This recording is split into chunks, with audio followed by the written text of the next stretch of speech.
that opened a new beginning in dentistry. Dr. Brånemark of Gothenburg University, Sweden, discovered a phenomenon called osseointegration while studying bones and blood. 2012, new renaissance has begun.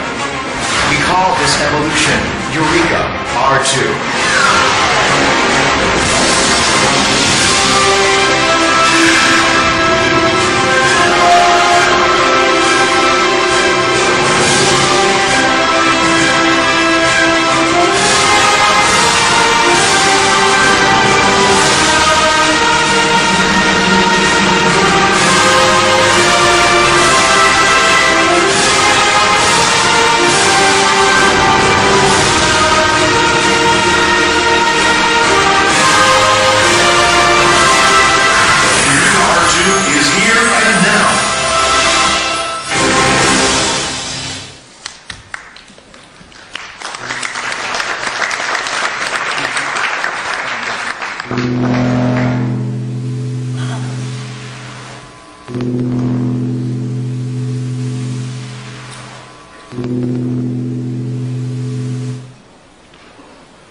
Morning, everybody.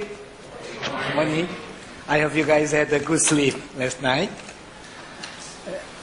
In most cases, we have really nice sunny days and beautiful fresh air. But unfortunately, we have a windy and a gloomy day today. But I think this is a very nice day to study. Okay. I'd like to welcome all of you again to this beautiful Jeju Island and 2012 Megagen International Symposium. You saw a video introducing the development of implant dentistry for the last 50 years and our dream for the next 10 years. As you know, during this R1 era, implant treatment became the most predictable and reliable techniques in dentistry. But, as you know, humans' dream and the technique to activate their dream never comes to the end. This year, we had the 10th anniversary of Megagen Implant. From this reference point, we're going to announce the second renaissance of implant dentistry. We named it as Eureka R2. Slide, please. Yes. We have made 3 missions for this R2 era. The first and the most important thing is formulate a system of diagnosis and treatment, which was named as R2 Gate. With this program, when we finished to develop the R2 Gate, so every dentist will diagnose their patients correctly and will make a perfect treatment planning. The second mission is a one-day implant. As you know, one-day implant concept. And one-day concept is very popular in cosmetic and implant dentistry nowadays. But in our project, one-day implant means we place implants, we deliver final customizing abutments, and deliver final restoration at the same day. Not just placing implants in a day. The last mission of Eureka R2 is overcoming of insufficient reach. Actually, the implant dentistry became popular and reliable with the development of regeneration techniques. However, it's not easy still. When we finish the Eureka R2 project, everybody will do regeneration technique very simply and very predictably. So we will show you everything we think today. And we have 9 speakers in these morning sessions. And so they are our team. They embarked from the beginning of Eureka R2. This is the first year of Eureka R2. So some items has already quite a concrete shape. But most of them are just at the beginning, in the starting line. I'd like to say the heroes of Eureka Art project is you. You guys, your active participation and feedbacks can fasten this project as fast as possible. And I'd like to introduce the first speaker with the great pride, Dr. Jong-Chul Kim, who developed the R2 gate. Please welcome him with a big hand. Thank you, Dr. Bach. Good morning, everyone. Yeah, I'm very glad to see you again. So today's my topic is our new Megagen software. Name is ArtGate. Yes, I'm a Korea member, and my name is Jace Kim. Yesterday, I previously mentioned Jace is not Jesus Christ. Yeah, very difficult pronunciation, Jong-Chul Kim. Yeah. Briefly speaking, Eureka R2 is a Zendo of Megagen's future 10 year. And when we started this project, we make an effort, some find all these goodies, because most new is based upon all these goodies. So we found one interesting item, that is treatment planning. Through the well-organized treatment planning, we can make a good final result. So a basic rule in treatment planning to preserve what is wrong, and to preserve what is right, or change what is wrong. But we have one more big important question. How do we know what is wrong and what is right? That is diagnosis. So we concentrated on diagnosis. And in our era, we need many kinds of diagnostic tools. And that is very large amount of information to us. And for the proper diagnosis, we collect huge diagnostic data. But its handicap is only 2D imaging, and its interpretation is very difficult. So fortunately, nowadays, you use very useful diagnostic tool, that is a cone-beam CT. Actually, this guy is very famous movie star in Korea. What? It's me, yeah. So, from the one time taking cone-beam CT, we can get almost useful informations. For example, patient pattern, facial pattern, or alveolar bone and tooth. But, so many other software use this cone-beam CT. But this cone-beam CT has a very critical weak point. That is scattering and the inaccuracy. It means this cone-beam CT scan data cannot directly use in prosthetic manufacturing. So the best solution is improvement, this CBCT implement. But it is very expensive, so it is not yet. So we found another solution. That is Stonecast. But we found one big problem, because this die-compile is digital world and Stonecast is the physical world. So we cannot match in the digital area. But nowadays, CAD-CAM is popularly used.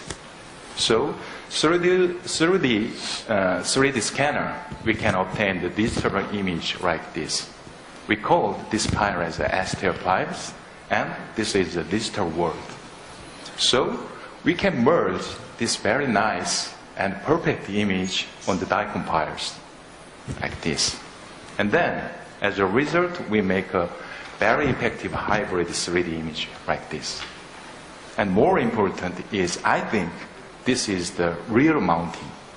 So in the near future, maybe articulator disappear in history. So use this data, we can anything, sham surgery, and put out the byproduct file and immediately send it to our digital laboratory. And our digital laboratory design and making everything. Yeah. So, like this, we can send this STL file our laboratory, and our laboratory design diagnostic workshop, customize the abutment and its superstructure and surgical stent. Through this, we can make its real product using CAD/CAM technology. Amazing thing is you can receive before surgery. It is a basic concept of one-day implant. And through this, you can change as a clinician who has top-down treatment concept. And this is the starting point of one-day implant. Yeah. All of the concept is based on this program. This is our new software, diagnostic software, is Outgate. Let me show you one film. Through this, we can make any kind of art, and we can make a one-day implant. Our concept is minimally invasive and short surgery in this program. And this is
Thank you.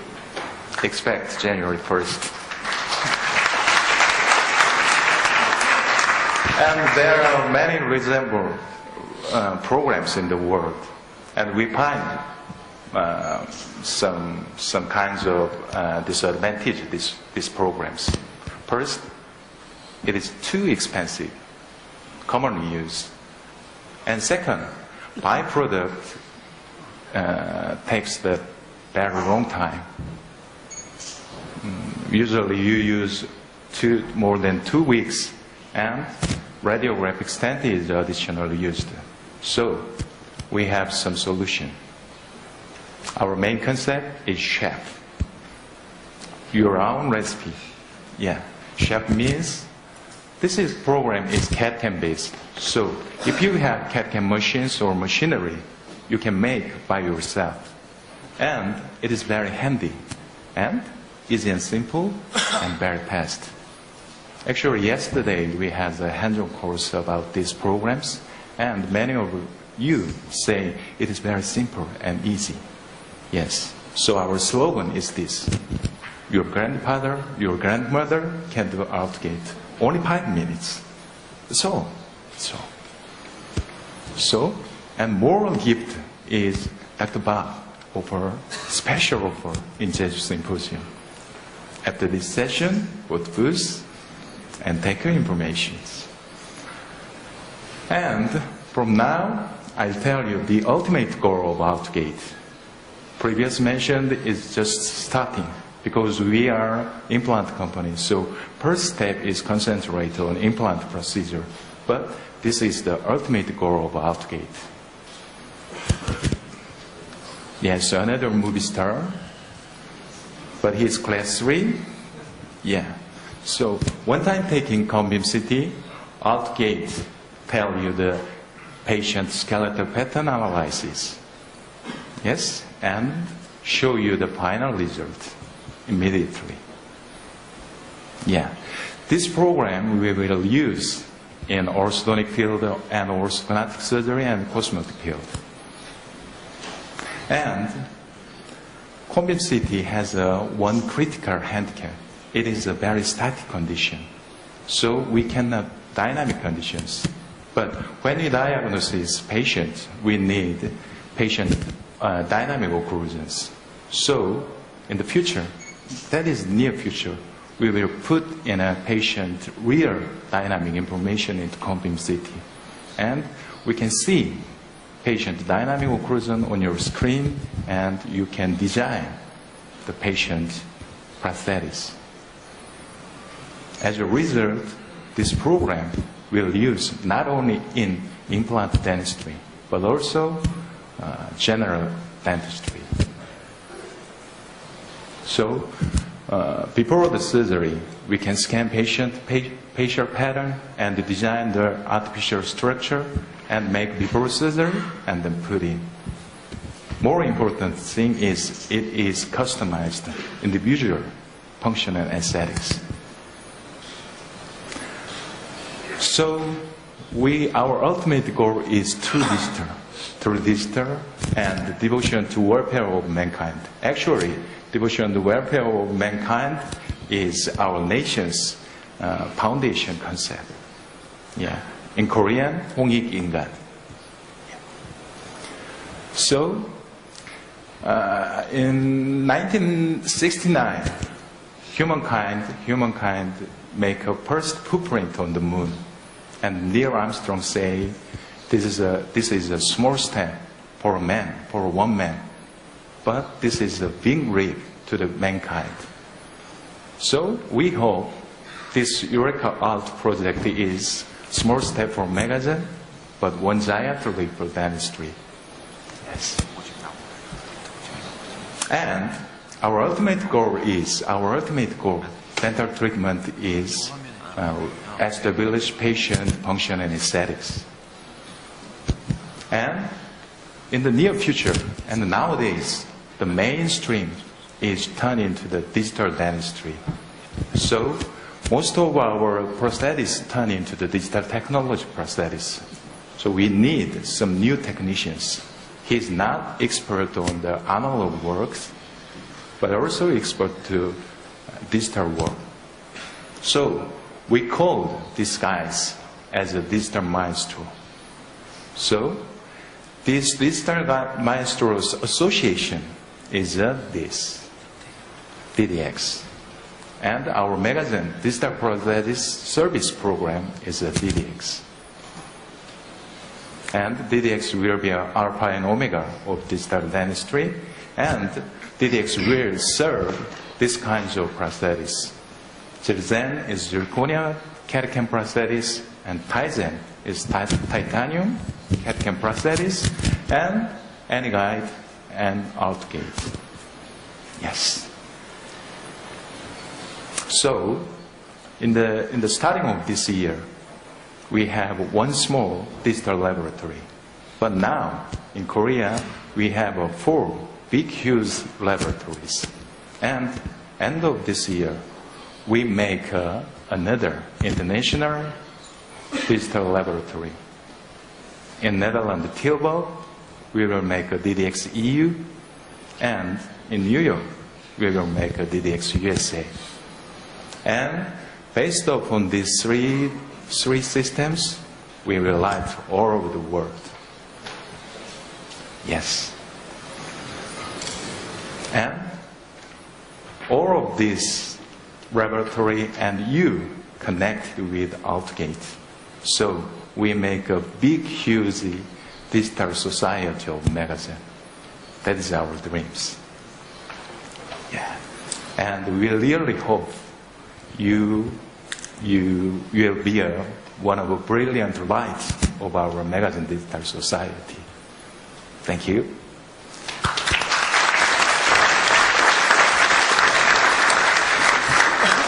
Thank you, Dr. Kim. Excellent presentation. And the ultimate goal of this wonderful program is to make an objective treatment planning and diagnosis as one part, and to materialize one-day implant as the other. However, program itself cannot finish the one-day implant project. We need to have one more. And there is an implant system, which has very specialized characteristics.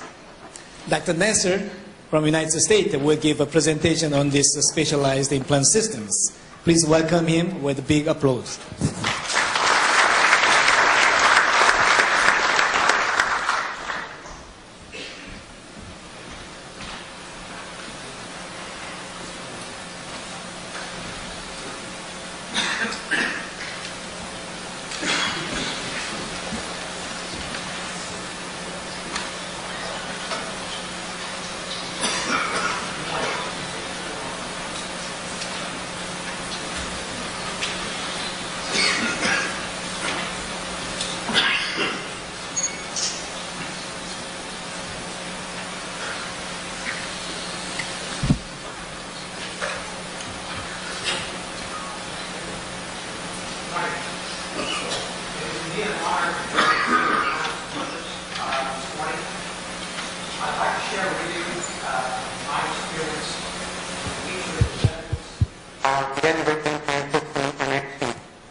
And today, we will discuss some of the clinical benefits of the system through the cases that I've learned a lot from as far as what implant dentistry can do for us.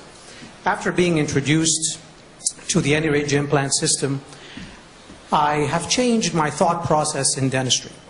I realized there are some horizons that I can explore previously unexplorable with the other systems that I had. I practiced in New Orleans, Louisiana, and I practiced with my wife, and after 15 years, I'm happy to say we're still happily married.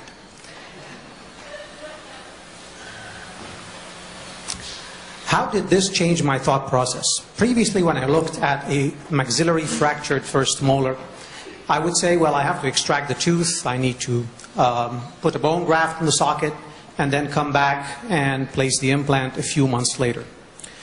With the AnyRidge system, I was pleased to see that the surgical kit itself has a trephine drill with different sizes. And this allows us a unique benefit. Imagine trying to get into the trifurcation area and start slipping with a pilot drill.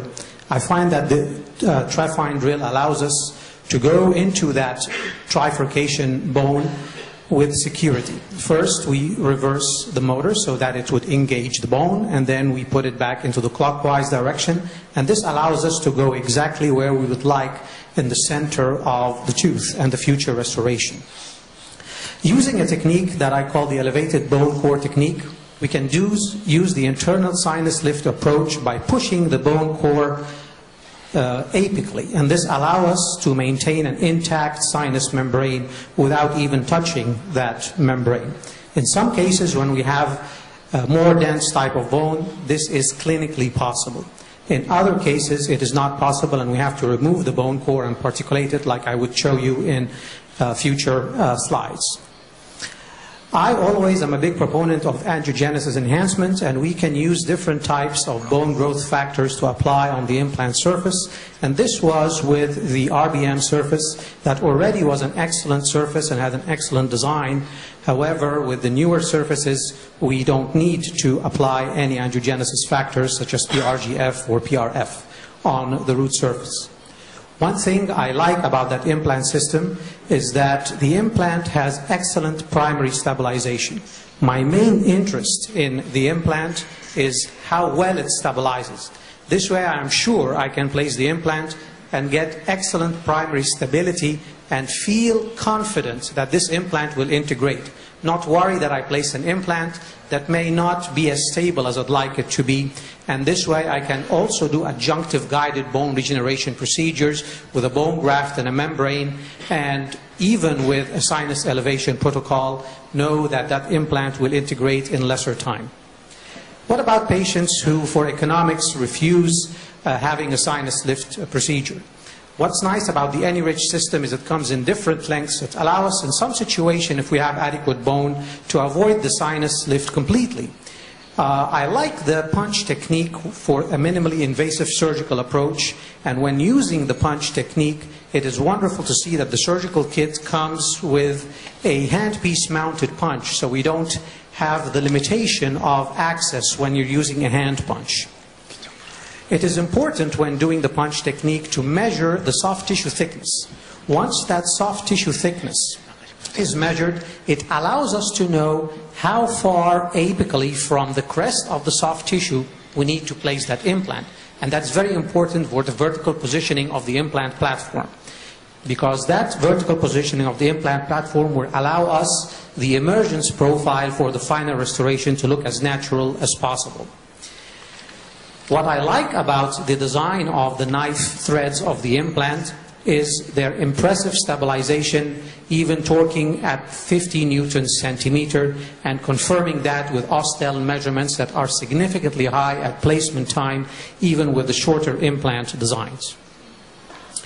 When we look at cases where we have a situation with a buccolingual type B defect in a fractured hemisectioned molar abutment, we find that we will have quite a significant ridge defect.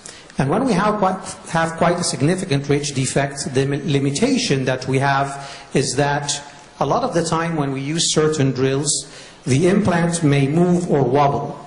However, with this type of drilling sequence, that implant, as it is placed inside the bone and is submerged to the perfect position, it does not drift into the path of least resistance. And following placement of the implant, we can do guided bone regeneration with bone replacement grafts and barrier membranes. I had published an article in 1999 in Periodontology 2000 about all possible bone and bone substitute grafts that are available to us in implant dentistry. And until today, even though some of the commercial names have changed, we know that these concepts are still true. I like to introduce the term the bone preservation perk that happens with the AnyRidge system. Looking at a case such as this, where we have a molar that is extracted and bone graft has been placed in the socket, and we have a limitation on bone height, we can still preserve the bone and the tissue utilizing an undersized surgical access. And this allows us to improve our primary stabilization of the implant.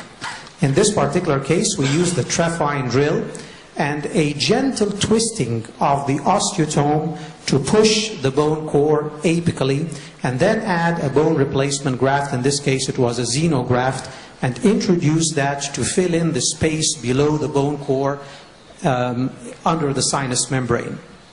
The implant, as you can see, is wider than the crest of the ridge, which preserves the crest of the ridge and allows us to place the implant at the ideal vertical placement once we have measured that soft tissue height. Once we have the adequate osseointegration, and how do we know we have reached that? We use the Austell instrument, and we'd like to see a measurement of 70 or more on the ISQ value. We can place the restoration, and we know that with the platform switch design that's built into the AnyRidge system, we will preserve that crestal bone and not see remodeling to the first thread as you see on the slide to the far right. What about post-extraction cases when there is soft type 4 bone and we need to do some guided bone regeneration? Is it possible to use a bone preservation technique when we have adequate keratinized gingiva? And of course that is possible. If the implant, if the bone quality is soft and we attempt to remove the bone core, it will come off very easily. As you can see in the second slide over here, there is quite a high marrow space, which is highly cancellous type 4 bone. That can be removed and it can be preserved and particulated and placed ahead of the implant. Once you introduce that ahead of the implant, as the implant goes into space, into position, it pushes the bone apically below the Schneiderian membrane. And then you can do supracrestal autogenous bone grafting from the same amount of bone that has been collected in order to make sure that we have bone on top of the implant platform, not just at the level of the implant platform. And with excellent primary stabilization, we can do a single stage technique. Sometimes we get cases referred to us that have already been extracted by the general dentist. The general dentist has placed bone graft into the socket, and the patient doesn't want to wait, and he wants to come and have the implant placed sooner. With other implant systems, I find that I am concerned about the initial stabilization. However, this is not a problem with any ridge. When we have softer bone, we don't necessarily have to use the trephine burr. We can use the different implant drills that are available in the AnyRidge surgical kit. This allows us to stabilize the implant with an undersized osteotomy. But one major feature that has been wonderful with that system, that has made me feel more secure about my placement into softer bone, is that the third thread of the implant is wider than the diameter written on the implant box. So if you feel that you are still not engaging with adequate resistance, feel confident that once that third thread engages, it's 0.4 millimeters wider than the implant, you will have that wonderful primary stabilization and have the peace of mind of having success with osseointegration. We temporarily place the cover screw so that we can use the bone graft that has been particulated to augment the bone crestally from the osteotomy site, and this way the bone does not get into the implant well where the healing abutment will connect, so you don't have to worry about cleaning the bone from that area. And then once that's done, we can remove it and place the healing abutment. And as you can see in the slide on the far right, we have more bone than we need to cover the implant platform. What about immediate implant placement with temporization? If you look in the CT scan, the taper design of the AnyRidge implant allows us to place the implant in the ideal position. And this allows us for temporization without worrying about placing the implant in a position where it may perforate the apical portion of the bone. You can see the implant on the scan is within the confines of the ridge and within the anatomical location of the natural tooth position. In some cases, we get patients that have recurrent caries or endodontic failures, such as the case up on the screen. And when we go into that area, we find that the bone core is sometimes too small to preserve. And a lot of the time, with gentle trephine preparation, you can remove that bone core by simply drilling short of the position of the Schneiderian membrane and gently moving the handpiece mesiodistally. The bone core will disengage without harming the Schneiderian membrane. That bone core can be particulated, and it can be placed with an osteotome with a gentle twisting technique. There is no malleting anymore. You gently twist it up, and when we place the implant, it spreads the bone graft into the position below the membrane. And even if we don't have adequate bone structure to support the implant, we know that that third thread with an implant that's even 8.5 millimeters in diameter will stabilize at a high initial stabilization verified by Ostel measurements.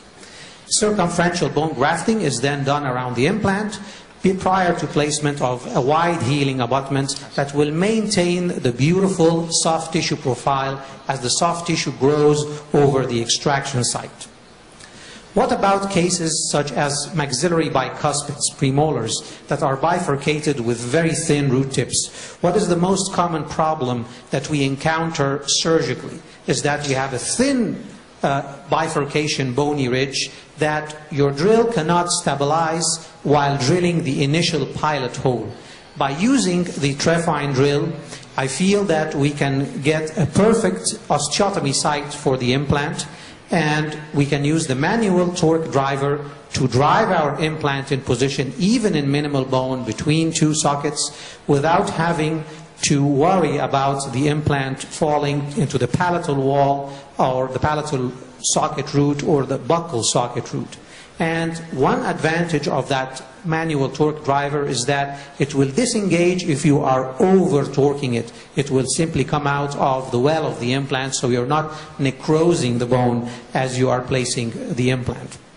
And as you can see, we'll follow the same protocol of circumferential bone grafting as previously discussed.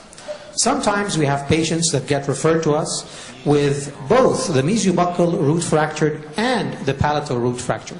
And when we see situations such as this, where we have both buccal and palatal root fractures, we know that there will be a bone dehiscence on the facial wall as well as on the palatal wall. We can use an implant that is wide enough to stabilize in that area, and we know that that implant will stabilize with high primary stability without concern that we have missing bony walls that we are building with guided bone regeneration in a single stage protocol. And that is something that is previously unachievable with other implant systems that we use in our practice, and we have about 7 different implant systems to cater to our wide range of referring dentists in the New Orleans area. Piezo surgery has come about, and it has modified our thinking and opened more horizons in the field of implant dentistry. And for those of you who have attended the workshop yesterday, you have seen the advent of using the Thor system for preparation of ridge splitting procedures and ridge expansion procedures. But not only can it be used for that, it can also be used for gentle atraumatic surgical extraction.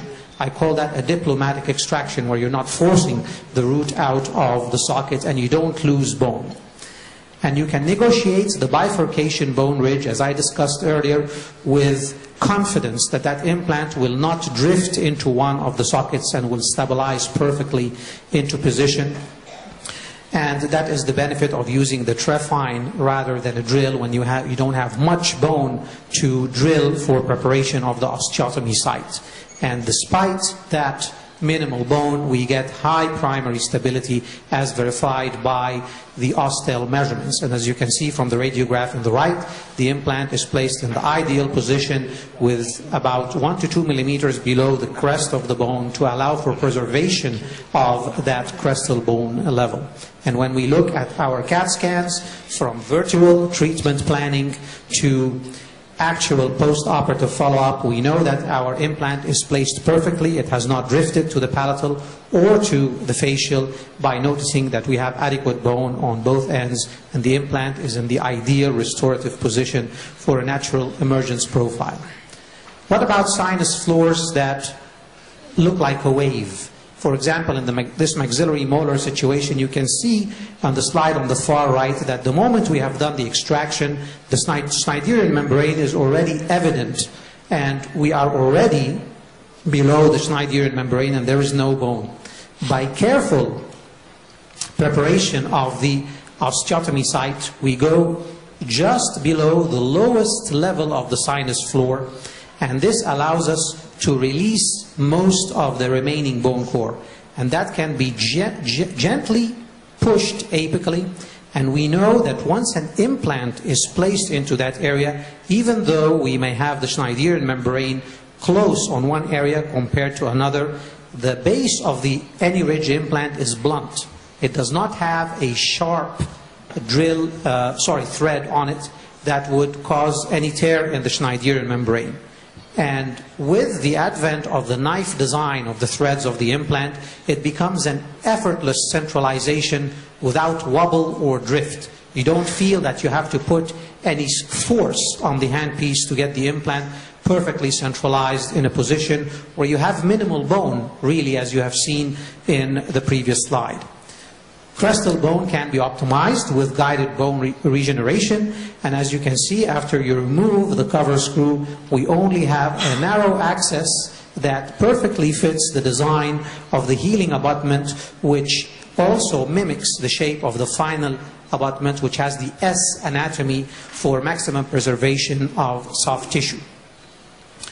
What about more complex ridges in a case such as this, where the fracture of the mesial root on the molar has actually drifted mesially and created a ridge anatomy that is very thin where a missing tooth is, wide where a molar root is, and deficient where the bifurcation root is? If we look at the defect that remains, in previous times I would think I would have to graft that defect first and come back a few months later to place the implant. However, when I look at a situation like this, I say this is a perfect indication for using an any-ridge design implant, because I know that there will be no drifting mesially into the path of least resistance, and when I take my x-ray during the surgical procedure, I can see that my implant has not tilted into the mesial aspect of the socket. Another big advantage of the design of the implant is that we can preserve a compromised ridge crest. In a maxillary molar site that had been extracted several years earlier, we can definitely see the effects of disuse atrophy of the ridge, and we can see the buccal bone resorb towards the palatal because it always resorbs at the expense of the buccal plate of bone. In a situation like this, I would think that if I prepare that site with a different system, I will end up having a facial bone dehiscence. With the any-ridge implant system, we can prepare that site and undersize the osteotomy 1 or 2 degrees or drills below the final size of the implant.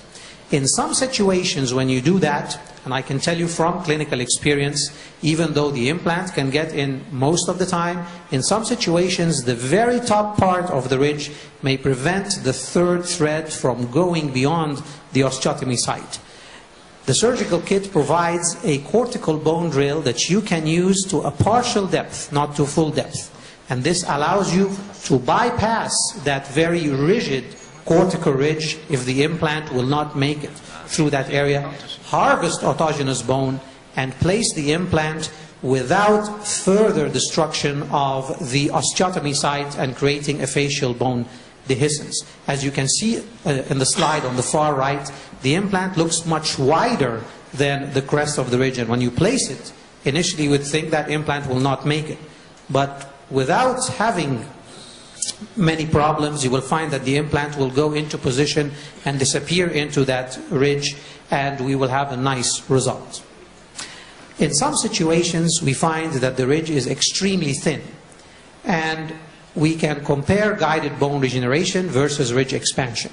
With the advent of equipment such as the Thor piezosurgical technique, we can expand that ridge rather than augment that ridge, so we can place the implant within the confines of bone. Once that is done, we can place an implant that beautifully fits into the expansion site. One nice thing about the piezosurgical system is that it has indication measurements, so you can know how deep you are going to create that initial very, very thin osteotomy site for the implant. And it's only a simple trough, and it's extremely thin, previously not possible by drills. We can select an implant that would fit without causing too much of fracture of the ridge, and that implant, once is placed after the ridge expansion has been performed, as you have seen in the workshop yesterday with the ridge expansion kit, that implant will stabilize beautifully and is mainly within the confines of bone in the ridge. Once that is done, we can use the manual insert to act as a parallel guide if we're not using the newer guide system for the second implant to be placed. And the second implant, as you can see, is being placed in a ridge that is deficient on one side and highly cortical on the other side. And nevertheless, having the trephine drill, as you drill through the different quality of bone, you do not feel that drill falling into the path of least resistance, and an implant of wide diameter can be placed and stabilized simply because it allows us to achieve that primary stability and graft the bone with confidence. What about ridges that had been destroyed by long-standing lesions, such as the situation on the lower left in the panoramic film that we can see with a cyst at the apex of the molar?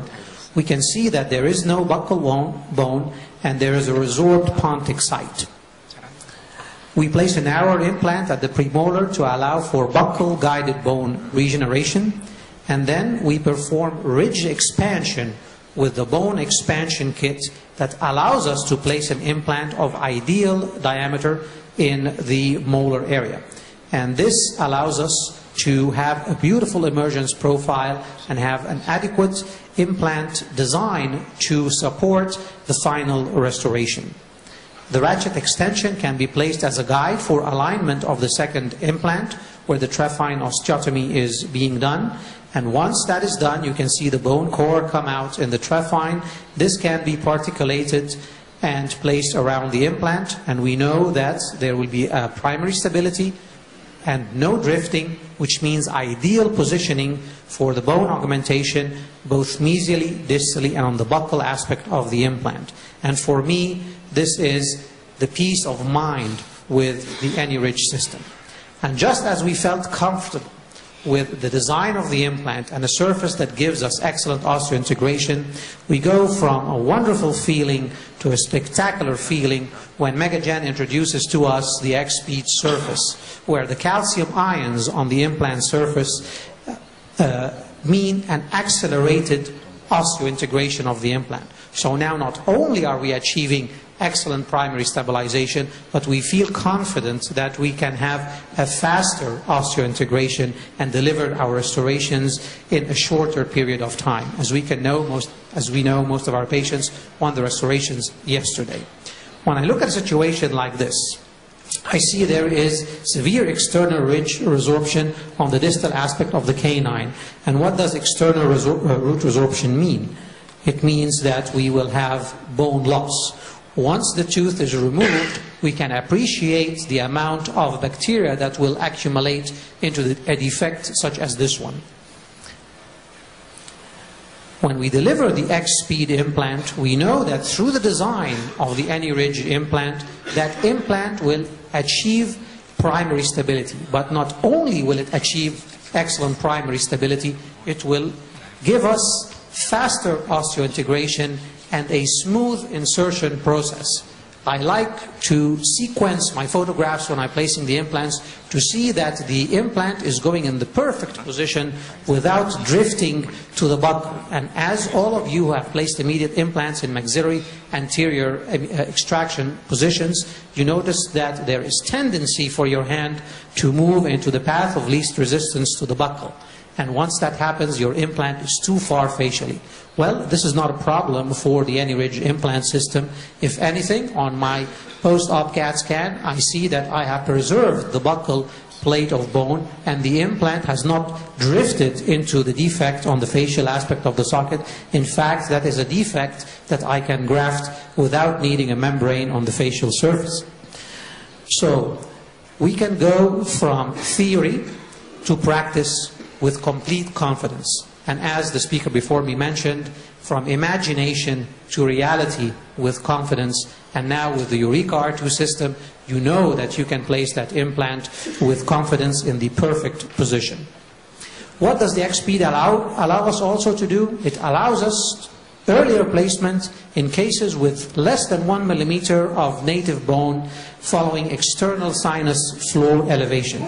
Previously, we would have to wait several months before we can place an implant into a grafted sinus. With the X-Speed surface, we know that it attracts osteoblast and we may cut our treatment time for our patients.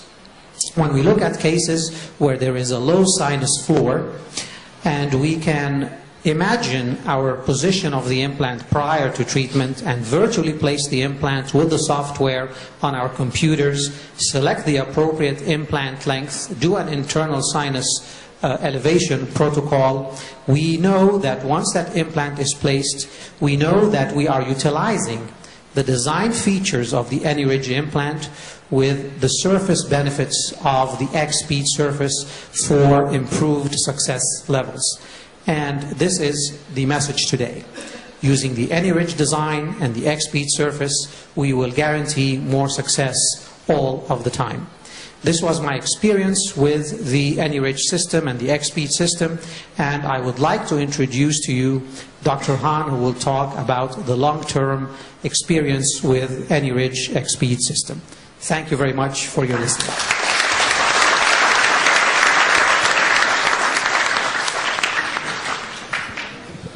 Thank you, nurse. As you see, I experienced the AnyRidge system for 3 years.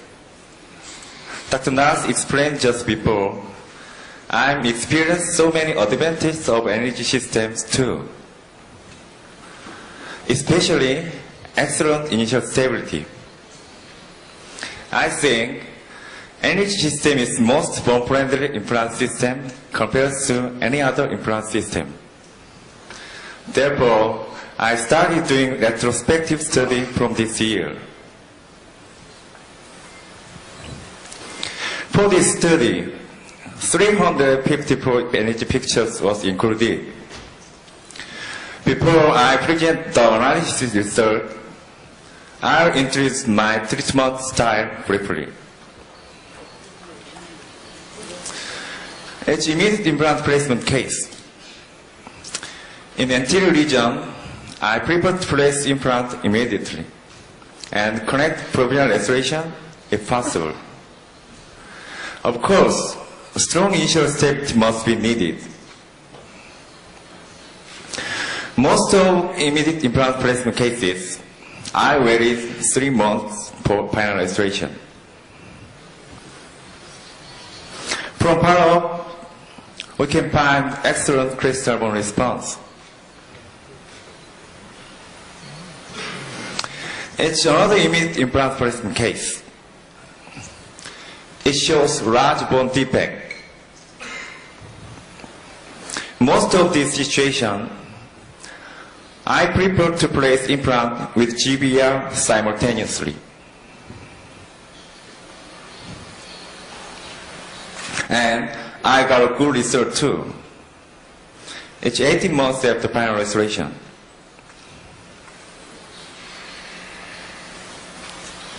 It's a slight narrow ridge case. If you pass on this kind of deficient ridge, energy system can be a super weapon to overcome. Compared to other systems, it could save more crystal bone, about 1 to 2 millimeters around implant. And usually, I apply pre-gingival graft when I pass on soft tissue deficiency.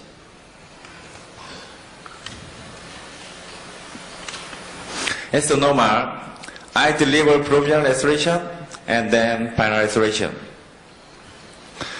Personally, I like screw type and single type zirconia processes. From 2 years follow, we can find beautiful crystal bone and soft tissue response.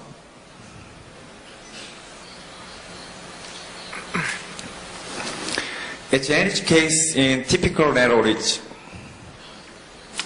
How can you treat this situation? GBR, block bone graft, ridge split. I choose ridge split technique with energy system. Compared to GBR technique, it's much simpler, easier, and quicker technique. It's really great combination. 3 months were enough healing period. For more information, Dr. Jun Hong-Ban will introduce you in next session. From follow-up, we can find stable crystal bone response. To place implant into host bone is very helpful factor for good prognosis. How about maxillary sinus bone graft cases? I have 2 choices personally.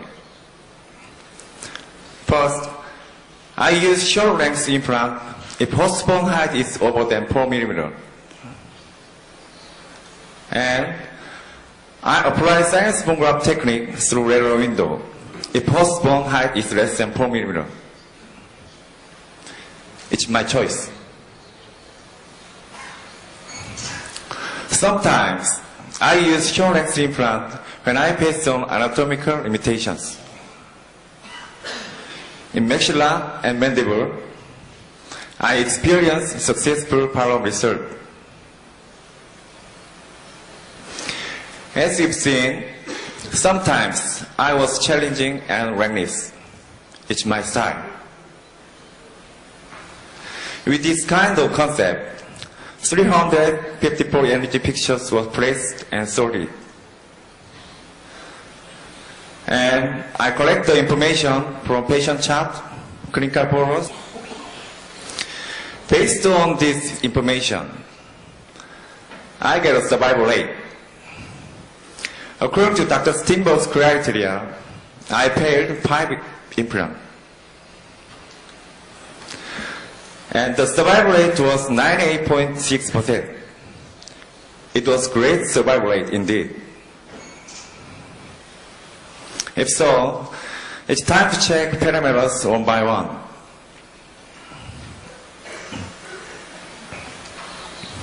Between gender, females are 2% higher survival rate. And mandibles are 2% higher survival rate too. I usually experience this result during my implant practice.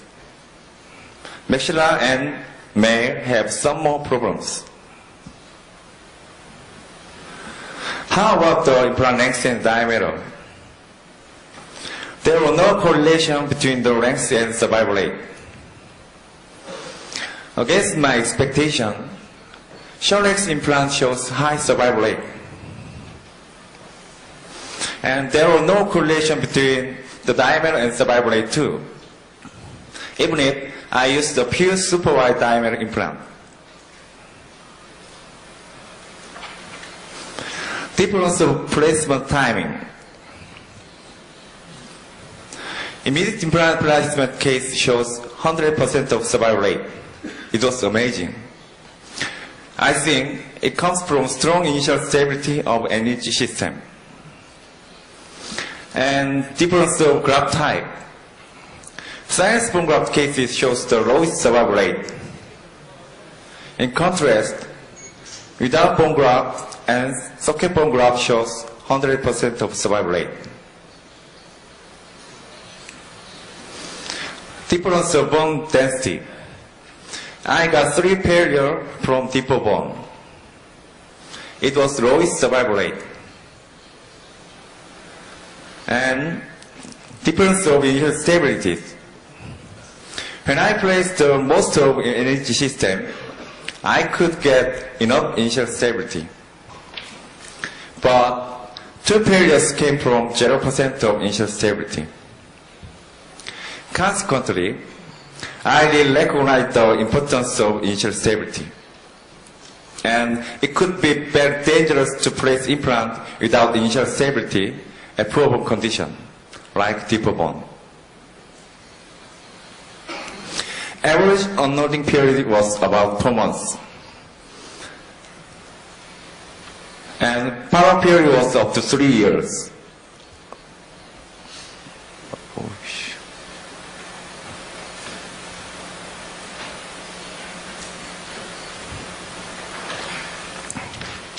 In the future, I have a plan to extend the survival rate with more implant and follow-up period.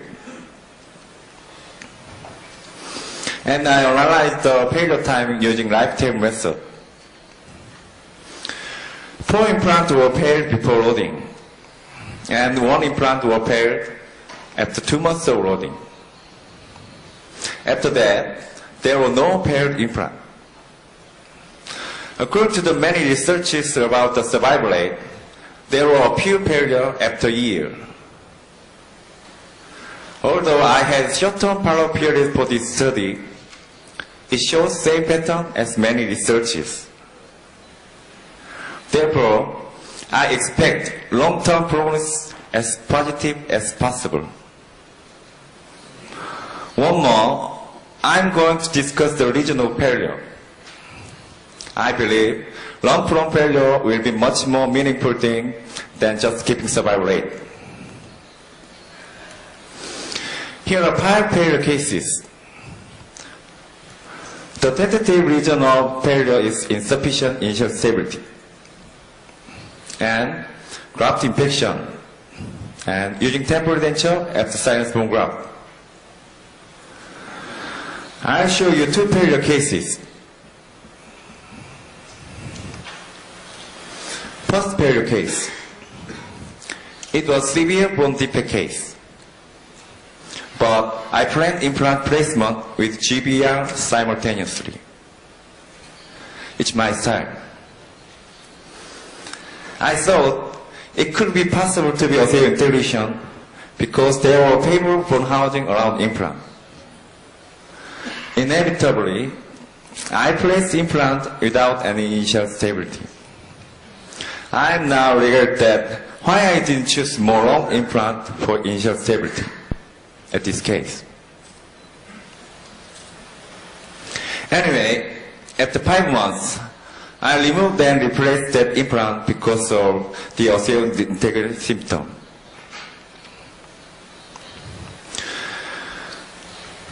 From this failure case, I learned good lessons. In case of large bone defect, first, initial stability is essential factor for osseo integration. Second, enough healing period must be needed depending on the size of defect. So, this case was very regrettable. Let's look over another failure case. It was simultaneous implant placement case with sinus bone grafting. When I was placed implant, I didn't get any initial stability on arrow side.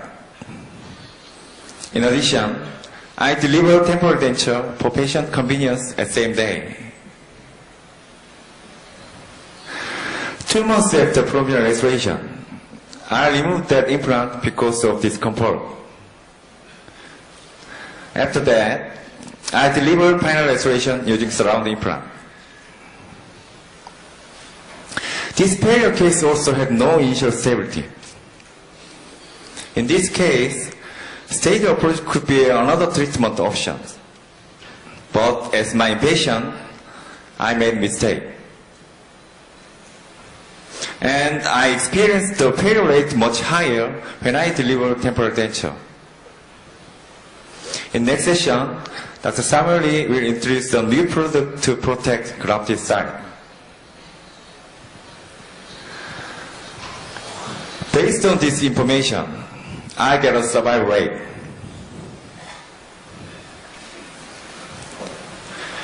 And it could be able to reach almost 100% of survival rate if I had some more careful approach.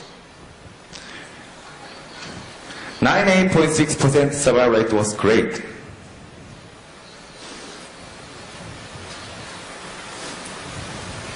I think it comes from unique design of energy system.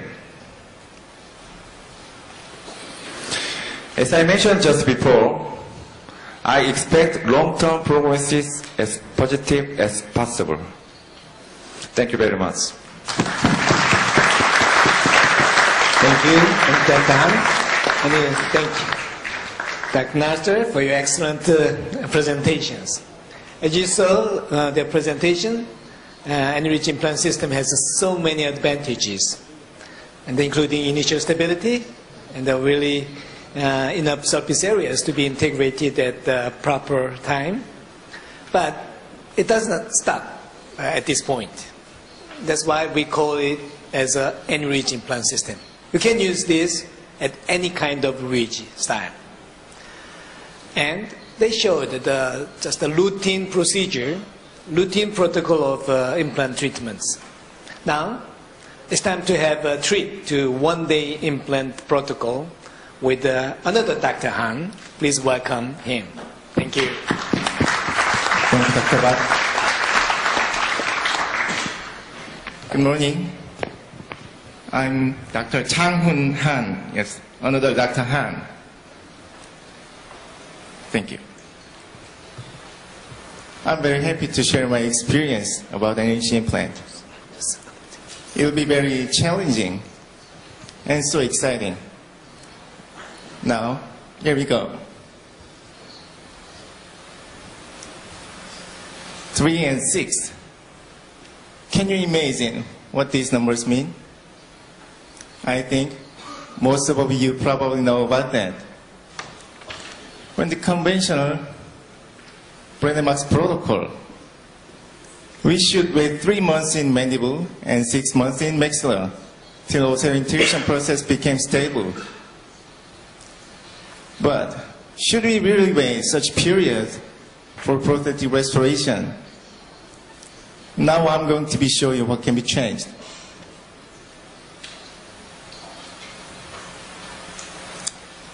This kind of graph can be found in the most of implant system.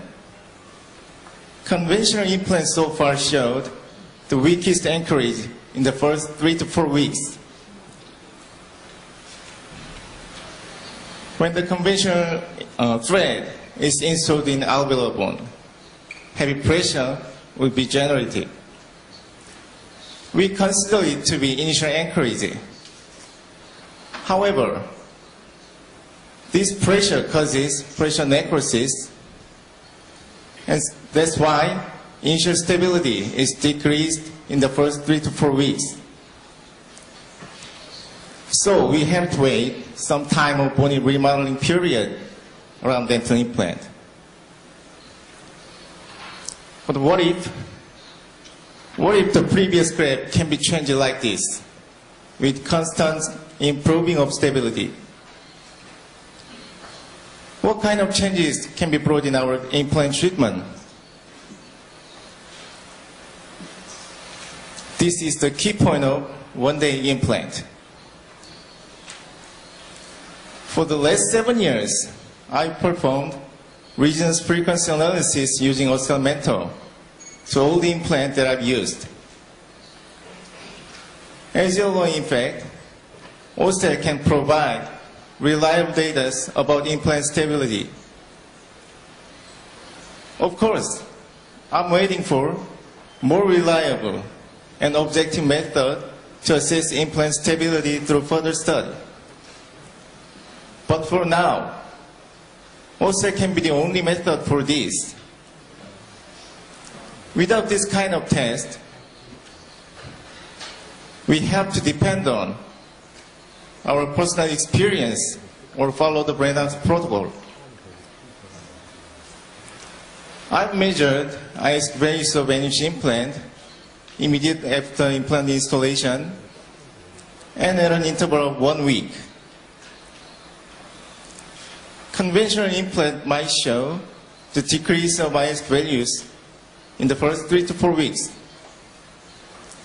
But in case of energy implant, IS values were stable or increased even in the first 3 to 4 weeks. What kind of changes were happened? The most important feature of energy implant is knife thread. Differently from triangular thread, knife thread is installed as cutting the bone rather than compressing like this. And far less and very gentle pressure can be provided against bone. And furthermore, far more surface contact with bone. Because of these differences, energy implant might be showing stable or increased IS values. We are seeing the very special feature of energy implant. Then how about loading protocol over energy implant? How can we decide the adequate time for prosthetic restoration for this special implant? So far, I've measured insertion torque and IS values of energy implant for 3 years. And based on the data, I proceeded to prosthetic procedures. I think you might want to know about that. Let's see the resonance frequency measurement. A smart peg for energy implant was screwed into the implant. An RFA was performed using oscillatometer. Double measurements were made for different directions, and the average of IS values was recorded. You should remember to use specifically designed smart peg for energy implant. And if monthly measured IS value is over 70 and start to plateau, monthly measured IS value start to plateau over 70, you may proceed your prosthetic procedures. You should be careful at first because you have to adapt to the new implant system and gain momentum day by day. You might remember the 3 goals of Eureka R2 that Dr. Bach mentioned today's introduction speech. Especially, I'm interested in one-day implant. If implant installation and final restoration can be done simultaneously in one day, how much fun it be? Before we are talking about one-day implant, we should review some articles and my cases.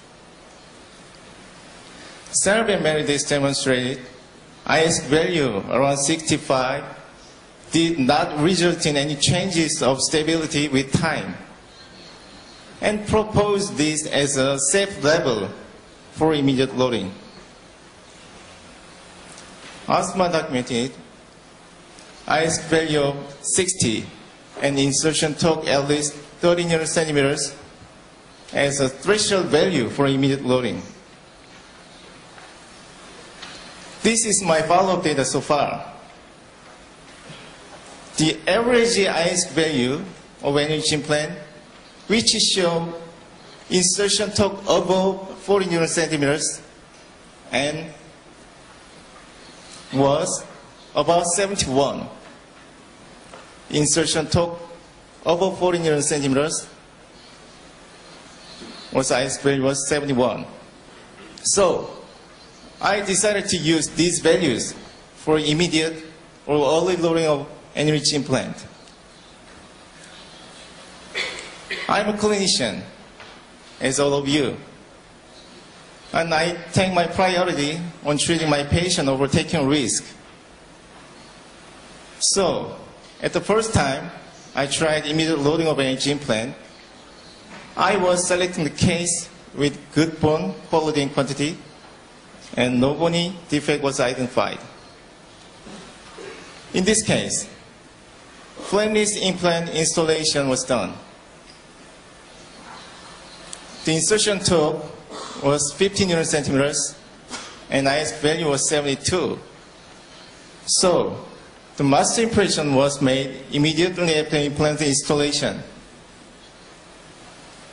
The final prosthesis was delivered in 1 week. 1 week post-operatively.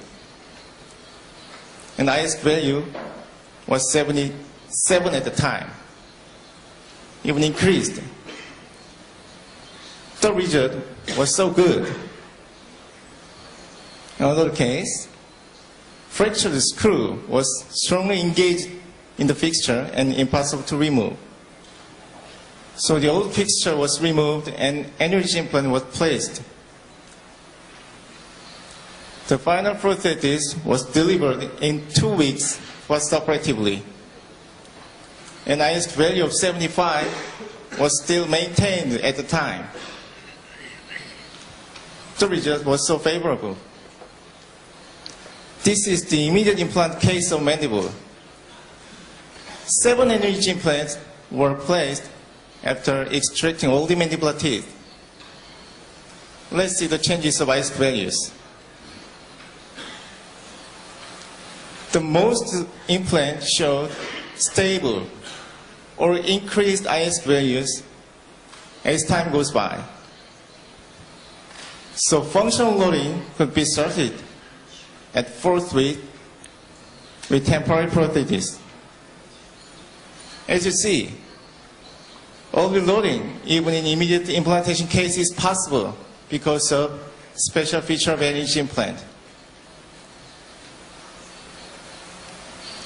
You can remember insertion torque above 40 centimeters and IS value above 70. These values are the key point of one-day implant. What factors are there for one-day implant treatment? As you saw in Dr. Kim's presentation, R2Gate, CAD-CAM, and AnyGuide R2 will enable you to perform one-day implant. Now let's see the one-day implant treatment process. First of all, treatment plan should be prepared using digital technology. We can obtain 3D images from cone-beam CT scan, and we have to decide the optimal position of implant using R2 gate. Through the CAD-CAM procedures, the ready-made customized abutment and final prosthesis can be prepared before surgery. And AnyGuide R2 will be made for installing the fixture to the exact position. Implant will be placed with the special drills, and then regions frequency measurement was performed as you saw before. And if you can get the optimal initial stability, you can deliver the ready-made customized abutment and final prosthesis immediately after implant installation. Now, this is the real one-day implant treatment.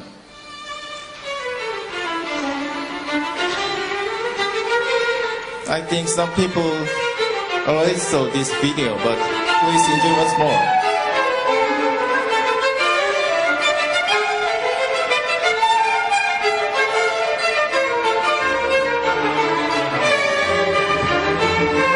Shade was taken by digital device preoperatively.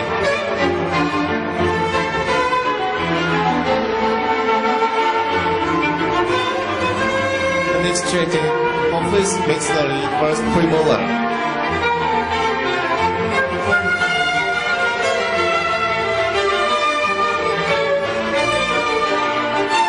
You can see the sound extracted socket.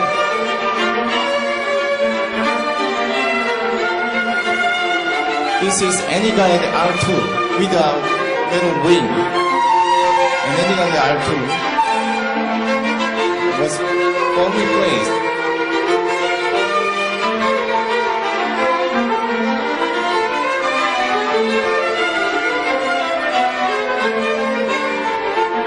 We have to use special drills.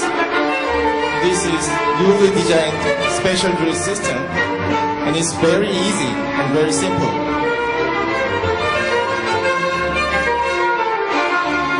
You can skip some drills in case of poor bone quality.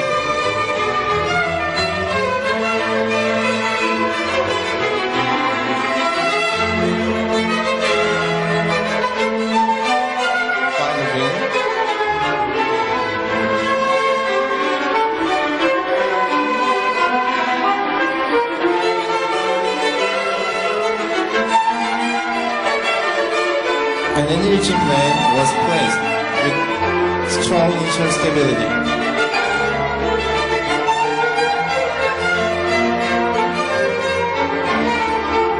We have to use Mercedes tangent for tolerating the exact hex position. There's a predetermined hex position.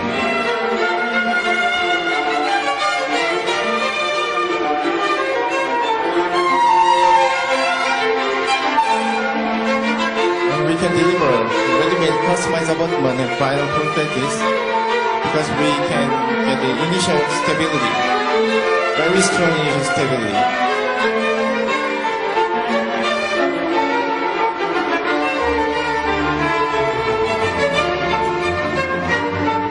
This is immediate post-operative view.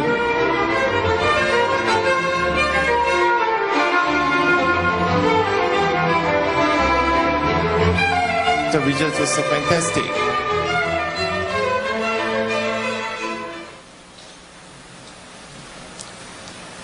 Yes. This is the first year of Eureka R2. We all know the value and the possibility of one-day implant. If one-day implant treatment can be used in our daily practice, that will be the starting point of Eureka R3. Thank you very much.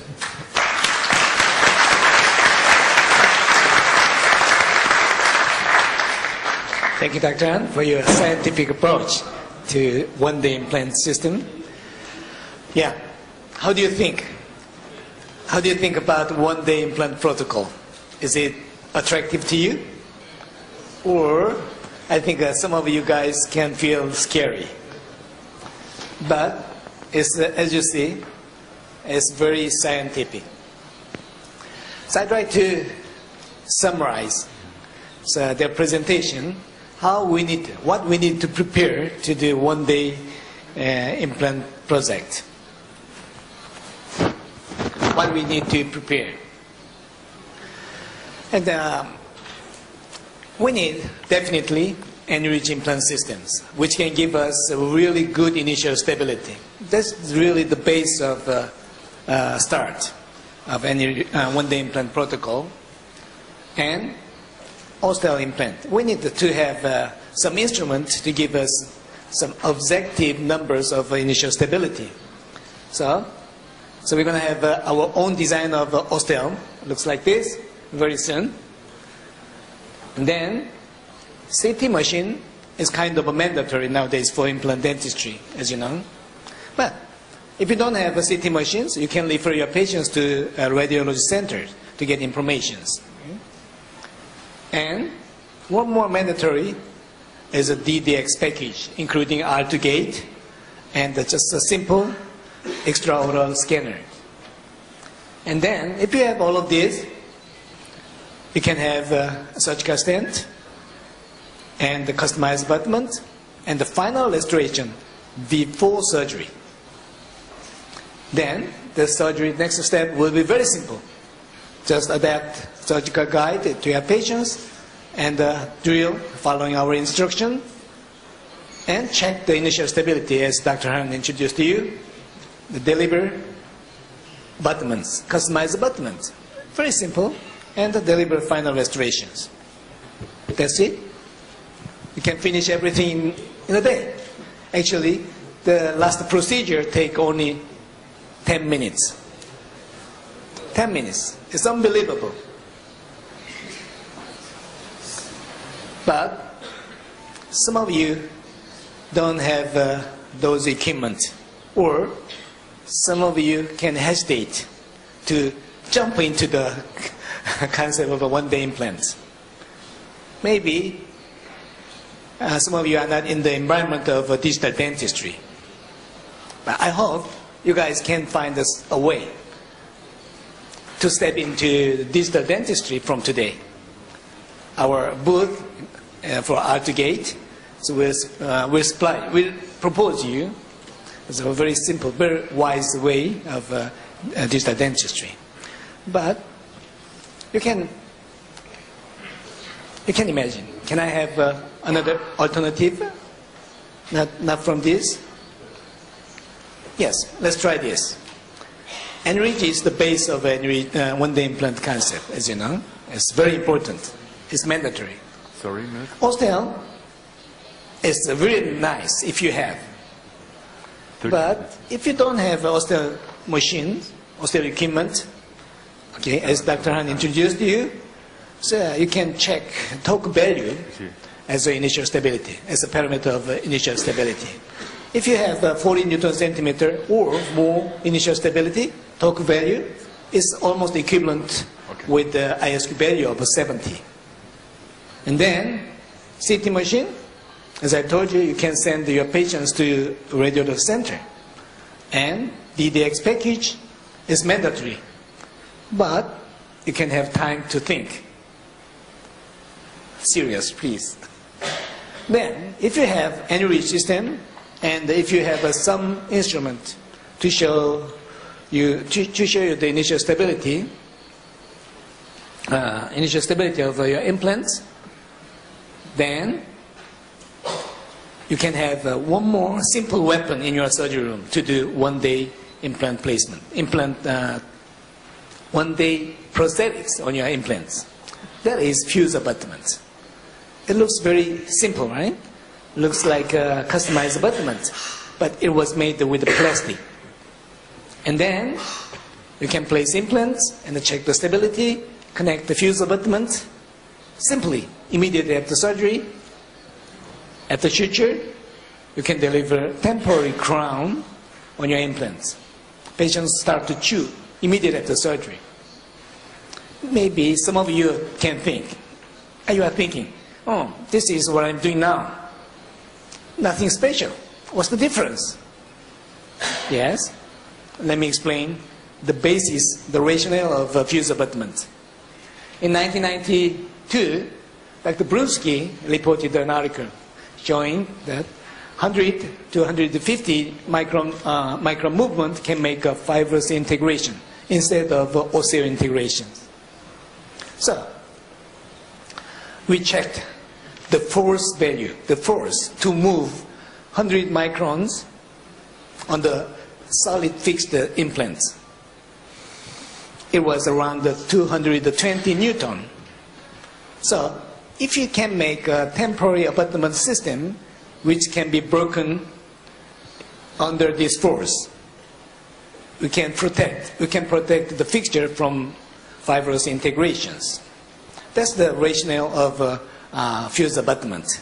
Fuse, the name fuse came from the fuse box of electricity. You know, when the voltage went high, goes high, it can cut the extent. So it was named as a fuse abutment. The average compressive strength was 180 Newton centimeter, and 80 Newton. So whenever you have a certain external force on your implant or on your implant prosthetics, it can be broken immediately to protect your fixtures. Let's look at the animations. Place implants and deliver the fuse abutments, and it has very nice caps to make a prosthetic procedure easy, and deliver the temporary crown. And during function, when something happened with the accidental force, it can be broken like this. Of course, broken prosthetics can make our patients embarrassing, but it's much better than failure of implants.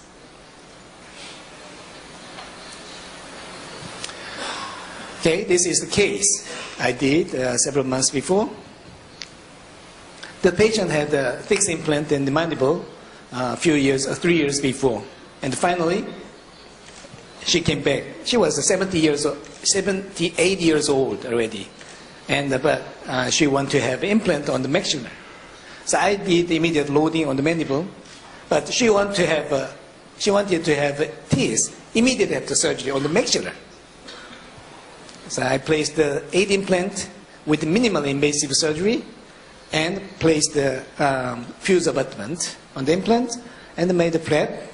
So this is the X-ray shows the immediate post-op, and this is 1 month after surgery, and this is 3 months after surgery. Look at the bone filling in the extraction sockets. Look at the bone response on the crest. It's perfect, isn't it? And there was no failure. And I connected the customized abutment and delivered the final restoration with CAD/CAM technology. But this patient used teeth for chewing food from day 0 to the final. So she was very happy. So this is start of the design of fuse abutment. Before coffee break, let me explain 2 more implant systems. So we developed recently. So in the beginning of this year, we launched the N1 implant system. Very simple.